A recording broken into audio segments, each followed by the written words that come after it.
मित्रांनो, काल Donald Trump यांनी युद्धविराम केला, 5 दिवसासाठी युद्ध पुढे ढकलली. पण या काळामध्ये काहीतरी गडबड झालेली आहे.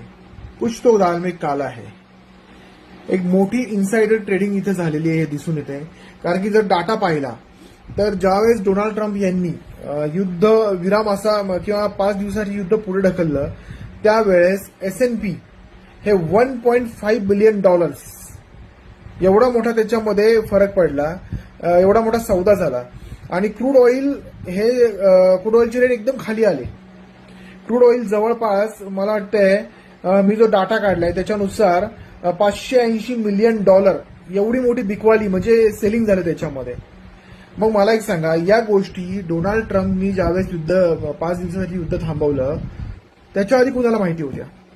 कसं काय झालं? हे काहीतरी गडबड आहे. इनसाइडर ट्रेडिंग फार मोठ्या प्रमाणात झाली.